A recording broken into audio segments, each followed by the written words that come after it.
Mayor Pete Buttigieg facing some angry constituents in his hometown of South Bend this weekend. While taking a break from the campaign trail, the 2020 Democratic contender held a town hall where he came under intense scrutiny from residents who blamed him for not being present enough, after the deadly shooting of a black man by a white police officer. Sure. So, if everyone can just, we're going to allow him to speak if everyone can just calm down.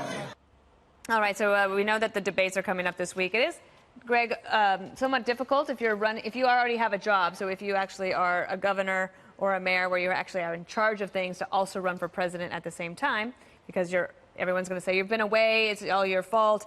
But these guys, at least if you're a mayor, you actually have to have face-to-face contact with people. Unlike if you're in Washington, where you're not having to do that. It's so funny, too, because, you know, this applies actually more to Mayor de Blasio than this guy, because de Blasio is worse, far worse mayor than Mayor Pete.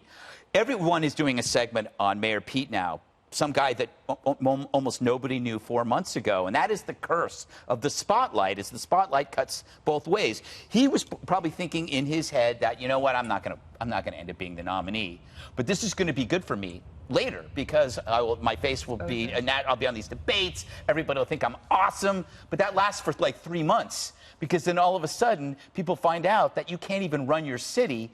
How are you going to run a country? And he, you know, it is really hard in that kind of situation to remain calm when you're faced with an emotional situation. But looking down at your notes and saying, like, you know, I didn't ask you to vote for me. He just came off he came off as a really small candidate. Not a I hate to say presidential, because what is presidential anymore? What is that, Gene? What is that? There's a city councilman named Oliver Davis, and he's the longest-serving black member of the council.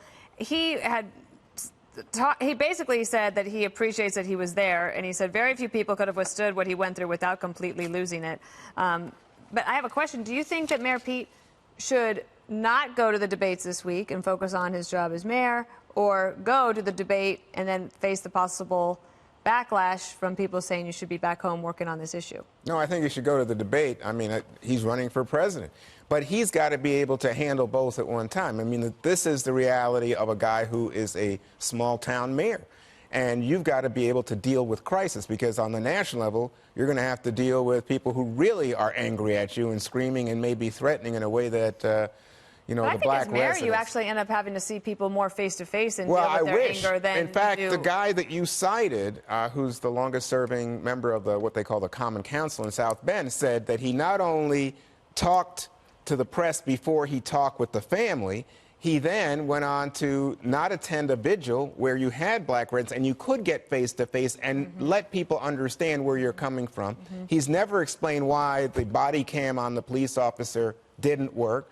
Or wasn't turned on. Or, I don't know, he said it didn't work. But then also, you've seen a decline in terms of the percentage of black people on the police force during his term, and he fired the black police chief. So there's a lot going on here that's kind of embedded. Maybe it's the history that's now come to bite him. Jesse, it's basically like a 1-2 punch. There's the loss of life, and then the community's frustration, and then the questions about what happened. But also, it's an area where he's already politically weak. Right. He can't afford to lose any more black support. He's close to zero already, and this is really, really going to hurt him. He handled it poorly, as Juan said. He skipped the vigil, called the media before he called the family, spoke to the police before he did this community event. The community event was so poorly produced.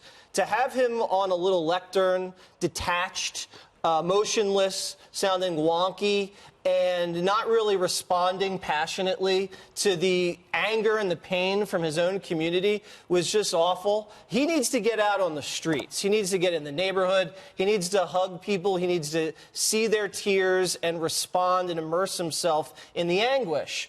And there is an opportunity here. I mean, he needs to nationalize this issue. If he wants any hope for rebounding from this, he needs to make this a core issue. He needs to talk about it at the debate, and that's the only shot he has. But he did handle a few things well. You know, he's talking about bringing the DOJ in, appointing an independent prosecutor, and he has taken a little ownership of it. But it's such a murky situation because of the body camera and the fact that the victim's body was transported not by an ambulance, but by a police vehicle.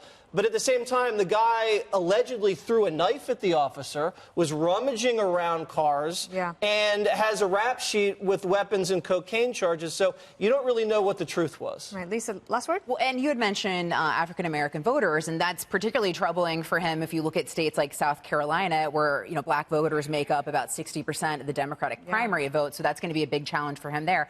But look, if you're using your mayoral record as a launch pad for your presidential ambitions, and that's what you're running on, but that record comes under scrutiny and you're called out for not being strong on that record, then what do you actually have to run on? So, you know, that's ultimately going to be the big challenge moving forward. And then also, there's no reasoning with an angry mob. I mean, when people are upset, when they're yelling, when emotions are high, he's trying to reason to them. There is no reasoning.